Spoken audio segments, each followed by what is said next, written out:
We'd like to begin this podcast by acknowledging the traditional owners of the land on which we meet today, the Whadjuk Noongar people, and pay our respects to elders past, present and emerging. Happy New Year, Mel. Happy New Year, Matthew. Did you have a happy birthday, Jesus? Yeah. It was okay. Yeah. I look like a patchwork quilt, though. Why? What happened? What? Well, the kidney removals, the liver. Oh, yeah. So you've lost how many organs, internal organs? Well, not 3. Not lost, Mel. No. Donated. That's right. Yeah, well, it's good that you're still alive and well and you're still capable of doing the fight. Welcome back to Talking Couch Potatoes for the brand new year, 2026. It's the year, I hope, is the death knell for this so-called sport. If not that, then at least some kind of recovery, rehabilitation of the sport that'll mean less dead, beautiful creatures. We can only hope, hey? Yeah, we can only hope, Mel. Because, I mean, as we know, though, one dog at least has already lost its life and 2 with broken legs. You're kidding me. No, up till the 8th of January. Jesus Christ. So it just goes on, Mel. It just goes on, honestly. This is, I don't know, we're at episode 58. It's 2026. I've said this many times. This podcast and Free the Hounds itself, the whole goal is to make the podcast redundant, Free the Hounds redundant. We want to not exist because greyhounds are running free. That's exactly right. Yeah. What's happening? I'll tell you what's happening. In a few days, they call it Australia Day, Mel. But now the opinions of the host do not represent the opinions of Free the Hounds. I call it Invasion Day, frankly. I do as well. And I just think, can we move the date? Is it that hard? Nope.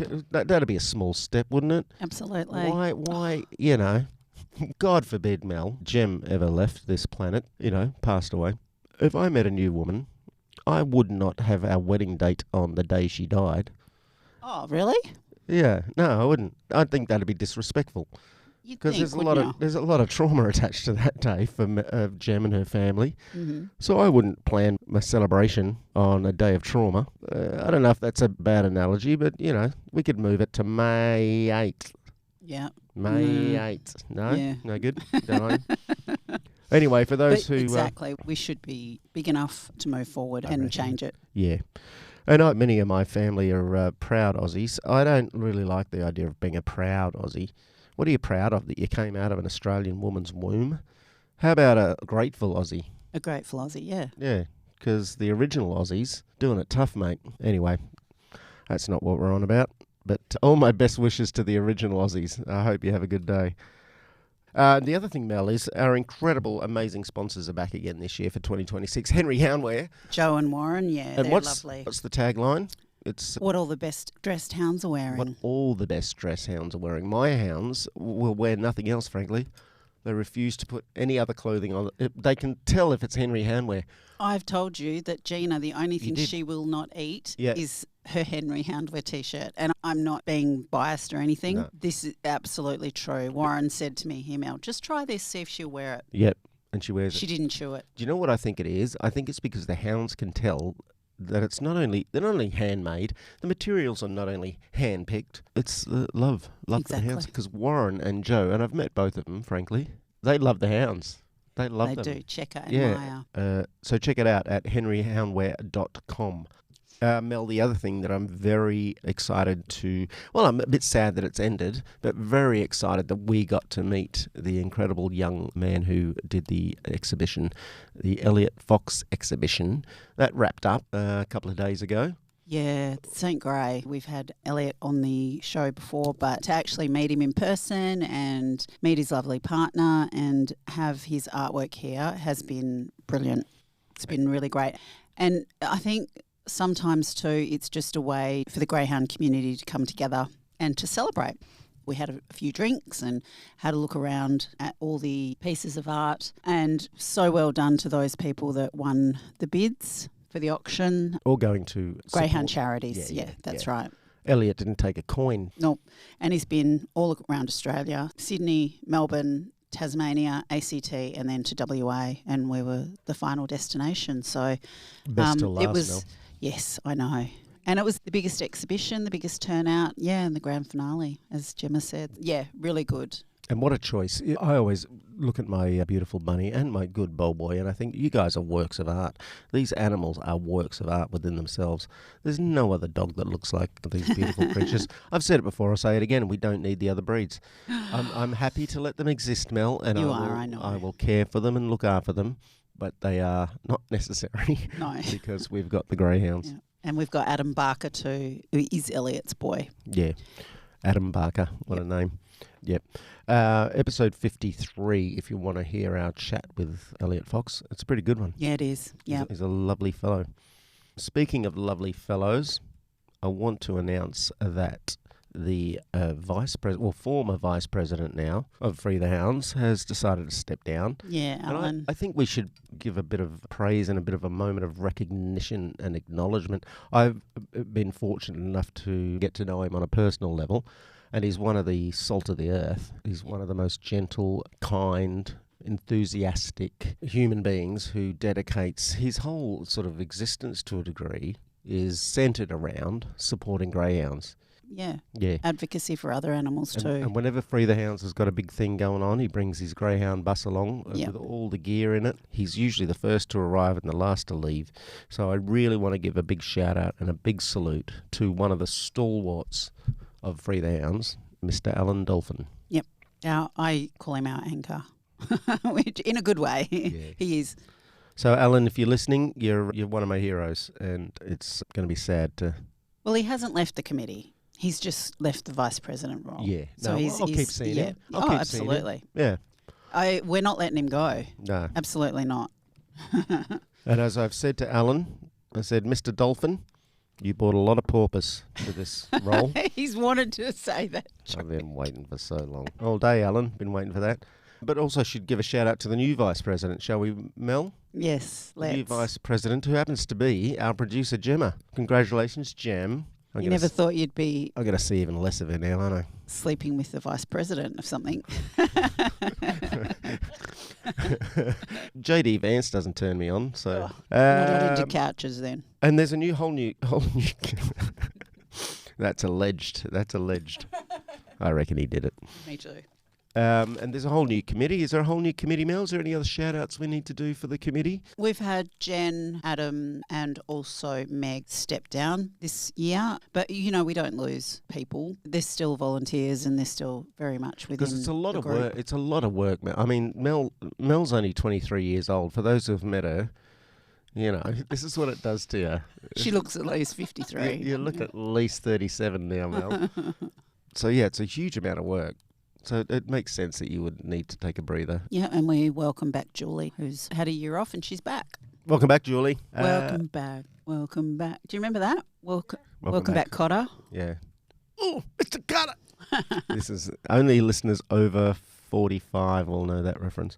So, Mel, that's new committee, new year, new mission, new inquiry. Let's bring it on, mate. Being the new year, a bunch of us slackasses. Mel, you had a couple of weeks off. I had a few weeks off. I don't know what Jem was doing. I think she was just rising through the ranks of advocacy.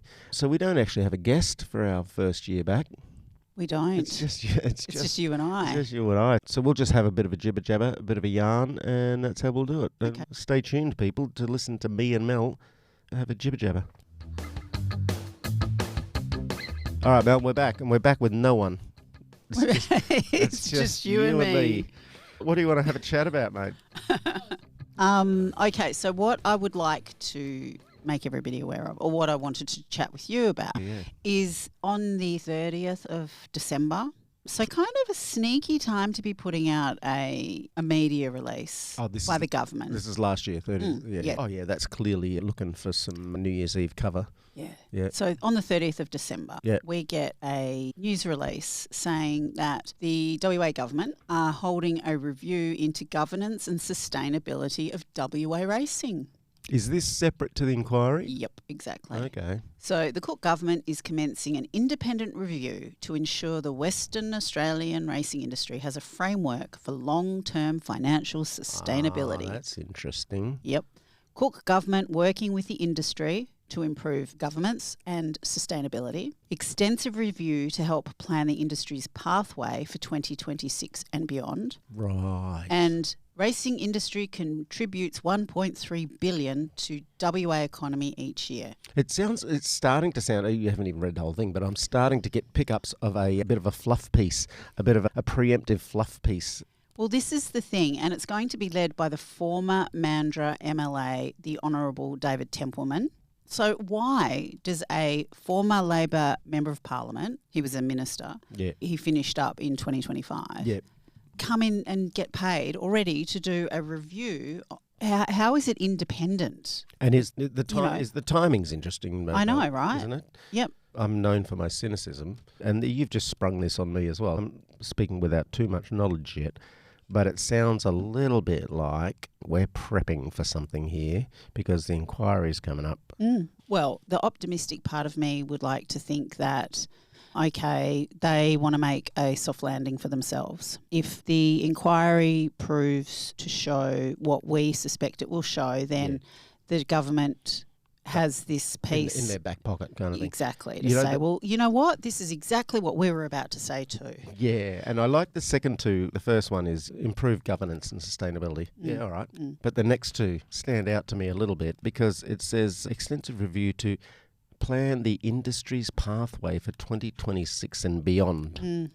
And the other one is, it's from the IER report. We contribute 1.3 billion.